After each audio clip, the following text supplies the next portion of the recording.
आज मैं आपको दिखाने वाला हूं कि एक परफेक्ट हेयर लाइन किसे बोला जाता है। आज की वीडियो देखने के बाद जो आपके मन में कन्फ्यूजन होता है ना कि सर मैं कैसी हेयर लाइन बनाऊं, मुझे अपने हेयर ट्रांसप्लांट में किस टाइप की हेयर लाइन बनवानी चाहिए, ये सारी कन्फ्यूजन आज की वीडियो देखने के बाद आपको क्लियर हो जाएगी और आप भी अपने लिए एक परफेक्ट हेयर लाइन सेलेक्ट कर पाओगे। गाइज, एक अच्छा हेयर ट्रांसप्लांट का रिजल्ट किसे बोला जाता है? नंबर 1, जिसमें अच्छी डेंसिटी हो।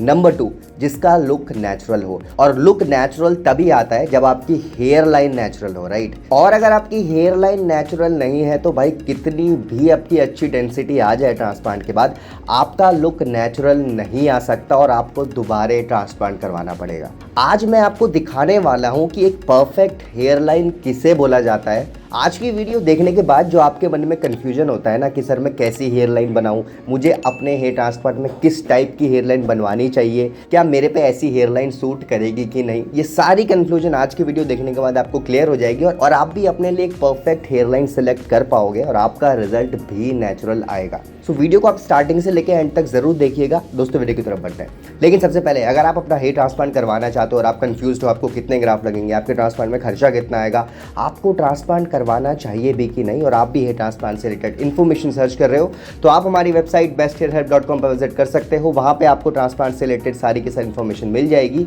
और आप भी अपना ट्रांसप्लांट 100% सक्सेसफुली करवा पाओगे, जैसे कि लाखों लोग ऑलरेडी करवा चुके हैं। नीचे मैंने डिस्क्रिप्शन में लिंक दिया हुआ है वेबसाइट का, आप वहाँ पे जाकर हमसे कॉन्टैक्ट कर सकते हो। अब देखिए, जो हेयर लाइन डिजाइनिंग होती है, जब आपकी सर्जरी स्टार्ट होने वाली होती है उससे पहले आपकी हेयर लाइन डिजाइनिंग करी जाती है, जिसको हम फाइनल हेयर लाइन डिजाइनिंग बोलते हैं। वैसे जनरली जिस क्लिनिक से आप ट्रांसप्लांटेशन करवाने का प्लान करोगे, कंसल्टेशन के टाइम भी आपकी एक हेयर लाइन बना दी जाएगी, बट वो एक टेंटेटिव हेयर लाइन होती है, वो आपकी फाइनल हेयर लाइन नहीं होती।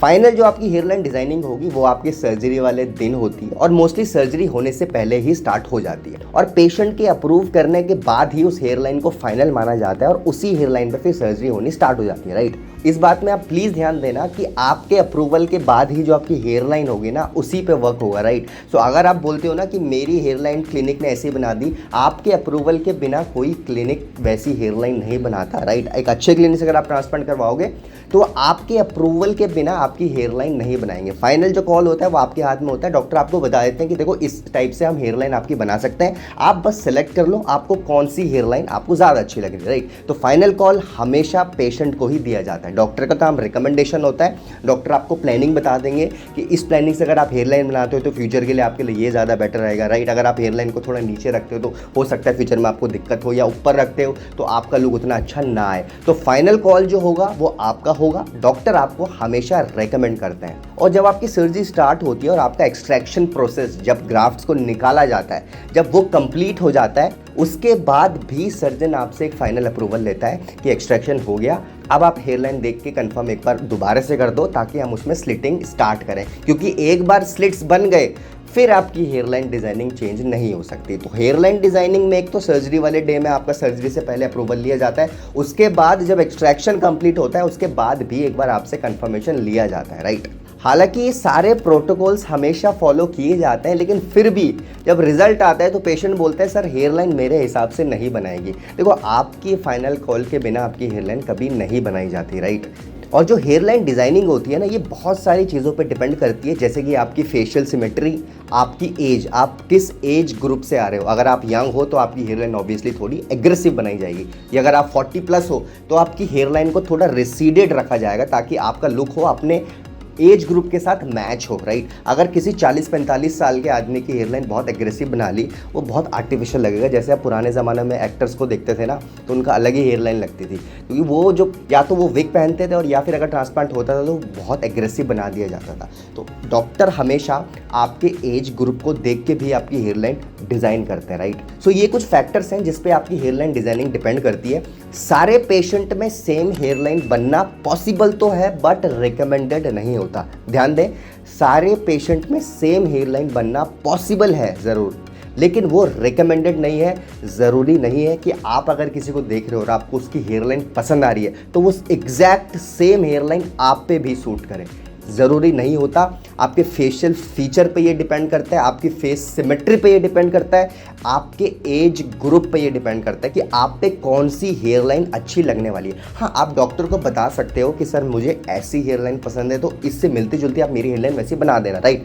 मुझे इस हेयर लाइन में टेम्पल्स पसंद है तो मेरे भी आप टेम्पल क्रिएट कर देना, आप ये ज़रूर रिकमेंड कर सकते हो डॉक्टर को। लेकिन डॉक्टर जो फाइनल हेयर लाइन बनाएंगे वो आपके एज ग्रुप, आपकी फेस सिमेट्री, आपके फेशियल फीचर्स के हिसाब से ही बनाएंगे, तभी आपका रिजल्ट अच्छा आएगा, आपकी हेयर लाइन नेचुरल लगेगी। और हेयर लाइन डिजाइनिंग मेल और फीमेल दोनों में अलग अलग होती है। फीमेल हेयर लाइन का अलग पैटर्न होता है, मेल हेयर लाइन का अलग ही पैटर्न होता है, राइट। फीमेल हेयर लाइन हमेशा राउंडेड आपको मिलेगी, मेल हेयर लाइन थोड़ी रिसीडेड होती है और उसमें टेम्पल्स बनाए जाते हैं। अब मैं अगर आपको स्टैंडर्ड हेयर लाइन के पैरामीटर्स बताऊंगा, अगर मैं आपको डायमेंशन बताऊं, तो अगर आपका एज ग्रुप 20 से 30 साल तक है तो जनरली आपकी जो हेयर लाइन होती है वो 5.5 से 6.5 सेंटीमीटर्स पे बनाई जाती है। आपके आईब्रो के बीच से लेके आपके हेयर लाइन की स्टार्टिंग में जो डिस्टेंस होना चाहिए वो 5.5 से लेके 6.5 सेंटीमीटर होना चाहिए। अगर आपकी एज 20 से 30 साल के बीच हो, मतलब आप बहुत यंगर एज ग्रुप में अभी आ रहे हो, तो हेयर लाइन आपकी ऑब्वियसली थोड़ी एग्रेसिव होगी। मतलब आप मान के चलो आपकी जो हेयर लाइन की स्टार्टिंग और आपके आईब्रोज का जो मिड पॉइंट होगा उसके बीच का जो डिस्टेंस होना चाहिए वो 5, 5.5 या 6.5, मैक्सिमम 6.5 सेंटीमीटर होना चाहिए। उससे ज़्यादा होगा तो वो थोड़ी रिसीडेड ही लगेगी। और अगर आपने 5 सेंटीमीटर से कम अपनी हेयर लाइन डिज़ाइन करवा ली तो वो भी आपका बहुत ज़्यादा आर्टिफिशियल लुक लग सकता है, राइट। अब जैसे ही हमारे सब्सक्राइबर थे, इन्होंने आज से लगभग 6 महीने पहले ट्रांसप्लांट करवाया था और इनका एज ग्रुप भी 20 से 30 के बीच में था, तो इसीलिए इनकी हेयर लाइन भी 5.5 सेंटीमीटर में ड्रॉ करी गई। अगर आप मैं इनके डायमेंशन की बात करूं तो आईब्रो के मिड से एंड हेयर लाइन के स्टार्टिंग का जो डिस्टेंस था वो 5.5 सेंटीमीटर था और ये एक स्टैंडर्ड साइज था अकॉर्डिंग टू इस facial feature and the age group, right. So ये तो था एक स्टैंडर्ड तरीका जो मोस्ट ऑफ द क्लिनिक में प्रेफर किया जाता है। हाँ, एक और तरीका है जिसमें आपकी हेयर लाइन को बनाया जाता है। जनरली जब पेशेंट की हेयर लाइन का पार्ट चल रहा होता है हेयर लाइन डिजाइनिंग का, तो पेशेंट को बोला जाता है अपने आईब्रोज ऊपर उठाओ। तो जब आईब्रोज ऊपर उठाते हैं तो रिंकल्स फॉर्म होते हैं आपके फोरहेड पे, तो जहां पे रिंकल्स फॉर्म होना खत्म हो रहा होता है वहां पे आपका हेयर लाइन की स्टार्टिंग बनाई जाती है, राइट। अगर उससे नीचे हेयर लाइन डिजाइन कर दिया रिंकल्स से तो हेयर लाइन और रिंकल्स ओवरलैप करेंगे, उस समय आपका रिजल्ट बहुत ज़्यादा आर्टिफिशियल आने वाला है। और आप जब भी अपने आईब्रोज को ऊपर करोगे, जब आपका रिजल्ट आ भी जाएगा तो वो हमेशा टेंशन क्रिएट होगा उन दोनों के बीच और हो सकता है वो बाल फ्यूचर में झड़ जाए, राइट। एक और मैं आपको बात बताता हूँ, आज से लगभग 10-15 दिन पहले एक सब्सक्राइबर थे, उन्होंने साउथ इंडिया में अपना ट्रांसप्लांट करवाया था। उन्होंने अपनी हेयर लाइन 4 सेंटीमीटर में बनवा दी। एग्रेसिव थी, बहुत ओवर एग्रेसिव बना ली। एज कम थी, 22 साल के थे, आई डोंट नो वाई। 22 साल के लड़के जिनका फर्स्ट ग्रेड ऑफ बोल्डनेस है वो भी क्यों इतने ऑब्सेस्ड हो रहे हैं अपनी हेयर लाइन को लेके। वो अपनी hair line I don't know why क्यों इतनी एग्रेसिव बना ले रहे हैं। उन्होंने एक तो एग्रेसिव हेयर लाइन बना ली, सेकेंडली उनकी जो हेयर लाइन थी वो रिंकल्स में ओवरलैप कर रही थी, तो इतना बेकार उनका रिजल्ट था। मतलब मैंने उनसे पूछा भी कि मैं आपके क्या केस स्टडी पे वीडियो बनाऊं ताकि और लोगों को गाइडेंस मिल सके, तो उन्होंने मना कर दिया, राइट। कुछ प्राइवेसी इश्यूज़ रहेंगे, सो उन्होंने मना कर दिया। बट मैं आपको बता रहा हूँ कि यंगर पेशेंट्स में ये चीज़ बहुत देखने को मिलती है कि they are obsessed with aggressive hair line. I don't know why क्यों उनको इतनी एग्रेसिव हेयर लाइंस पसंद होती है। ठीक है, एग्रेसिव हेयर लाइन बनाओ, मेरे हिसाब से 5 सेंटीमीटर में भी आपकी हेयर लाइन बन रही है वो भी एग्रेसिव ही, आप उसको मानो। उससे कम करोगे तो भाई आप फ्यूचर में पछताने वाले हो, राइट। अब दूसरा जो सबसे इंपॉर्टेंट फैक्टर होता है हेयर लाइन डिजाइनिंग में वो होता है ग्राफ्ट का प्लेसमेंट। देखो आपके स्कैल्प में, अगर मैं पूरे स्कैल्प की बात करूँ, जब उसमें हेयर ट्रांसप्लांट होता है तो ऐसा नहीं है कि आपके ग्राफ्ट्स को निकाल के लगा दिया जाए। ग्राफ्ट का प्लेसमेंट और एंगुलेशन बहुत ज़्यादा वेरी करता है पूरे स्कैल्प के अलग अलग एरिया में। फ्रंटल हेयर लाइन में जो ग्राफ्ट का एंगुलेशन और डायरेक्शन होगा वो डिफरेंट होगा। क्राउन में जो आपका एंगुलेशन डायरेक्शन ग्राफ्ट लगाने का होगा वो डिफरेंट होगा। टेम्पल्स में जो एंगुलेशन और डायरेक्शन होगा ग्राफ्ट का वो अलग अलग होगा। सो अलग अलग एरिया में अलग अलग एंगल्स में ग्राफ्ट्स को लगाया जाता है। मैं अगर हेयर लाइन की बात करूं तो ये फोटो में आप देखिए, इसमें प्रॉपर एंगुलेशन पहले से बताए हुए हैं कि किस एंगुलेशन और डायरेक्शन में ग्राफ्ट्स को लगाया जाता है, राइट। देखो मैं आपको एक बात बता देता हूँ, क्राउन एरिया और मिड स्कैल्प, अगर यहाँ पे एंगुलेशन और डायरेक्शन में गलती हो गई तो एक तरीके से आप उसको मैनेज कर सकते हो। लेकिन अगर आपकी हेयर लाइन और टेम्पल्स में एंगुलेशन खराब हो गए तो वो इतना खराब लुक आएगा कि कोई भी देख के आपको बता देगा कि आपका कुछ ना कुछ गड़बड़ तो है। आप सोचो आपके साइड से टेम्पल से बाल ऐसे खड़े निकल जाएं तो ऑब्वियसली बहुत आर्टिफिशियल लगेगा ना। मतलब कोई भी आपको देखेगा जिसको ट्रांसप्लांट का नहीं भी पता वो भी बोलेगा ना कि आपके बालों को क्या हो गया, ऐसे खड़े क्यों हो रहे हैं। वो खड़े इसलिए होते हैं क्योंकि वहाँ पे एंगुलेशन और डायरेक्शन का अच्छे से ख्याल नहीं रखा जाता और लुक बहुत ज़्यादा आर्टिफिशियल आता है। सो दूसरा जो पॉइंट है एंगुलेशन डायरेक्शन का, वो बहुत इंपॉर्टेंट होता है आपकी हेयर लाइन डिजाइनिंग में, राइट। अगर मैं इन सब्सक्राइबर की बात करूं तो इन्होंने इंटरलॉकिंग टेक्निक से अपना हेयर ट्रांसप्लांट करवाया जयपुर में। अब आप देख सकते हैं एक तो इनकी हेयर लाइन बहुत अच्छे से डिजाइन हुई, सेकेंडली आफ्टर सर्जरी की फोटो अगर आप देख रहे हो तो इनके ग्राफ्ट का प्लेसमेंट प्रॉपर एंगुलेशन और डायरेक्शन के साथ हुआ है, ठीक है। अभी आप इनका रिजल्ट देखोगे आप समझोगे क्यों मैं आपको ये बात बता रहा हूँ। टेम्पल्स में बहुत प्रिसाइजली ग्राफ्ट्स को लगाया गया है, प्रॉपर एंगल के साथ लगाया गया है। मिड स्कैल्प में ग्राफ्ट को बहुत एंगुलेशन के साथ लगाया गया है। सबसे इंपॉर्टेंट फ्रंटल हेयर लाइन में एंगल्स का बहुत अच्छे से ख्याल रखा गया है। तो second most important thing angulation direction of graft, जो बहुत इंपॉर्टेंट होता है किसी की भी हेयर लाइन डिजाइनिंग में, राइट। अब मैं बात करूं तीसरे सबसे इंपॉर्टेंट फैक्टर की हेयर लाइन डिजाइनिंग में, जो सबसे ज्यादा मेरे हिसाब से इंपॉर्टेंट है, जो पहले क्लिनिक्स नहीं फॉलो करते थे, अभी जनरली क्लिनिक फॉलो करना स्टार्ट कर दिया है, वो है सॉर्टिंग ऑफ ग्राफ्ट। अब जैसे मैंने आपको बताया कि आपके स्कैल्प में डिफरेंट जगह में डिफरेंट एंगल्स में ग्राफ्ट को लगाया जाता है, राइट। वैसे ही ग्राफ्ट के आपको पता है 3-4 टाइप्स होते हैं। नंबर 1 सिंगल हेयर फॉलिकल, जिसमें सिंगल हेयर होता है। सेकंड डबल हेयर फॉलिकल, जिस ग्राफ्ट में 2 बाल होते हैं। And third one multi hair follicle, तो 2 से भी ज़्यादा, 3 भी हो सकते हैं, वो 4 भी हो सकते हैं। अब होता क्या है, जो सिंगल हेयर फॉलिकल होते हैं जिसमें पतले पतले सिंगल बाल होते हैं, उनको आपकी फ्रंटल हेयर लाइन और टेम्पल्स, ध्यान दें सिर्फ फ्रंटल हेयर लाइन और सिर्फ टेम्पल्स में पतले बालों को लगाया जाता है। वो पतले बाल सिर्फ आपकी फ्रंटल हेयर लाइन और टेम्पल्स में ही लगने चाहिए, ठीक है। और उसके पीछे जैसे एरिया जाता है, जैसे पीछे ट्रांसप्लांट होता रहता है, वैसे मोटे बाल लगने स्टार्ट होते हैं, राइट। फ्रंट में सिंगल्स, उसके पीछे डबल्स, पीछे जहाँ पे और अच्छी डेंसिटी देनी हो वहाँ पे मल्टी, चाहे वो 3 हेयर ग्राफ्ट हो या 4 हेयर ग्राफ्ट हो।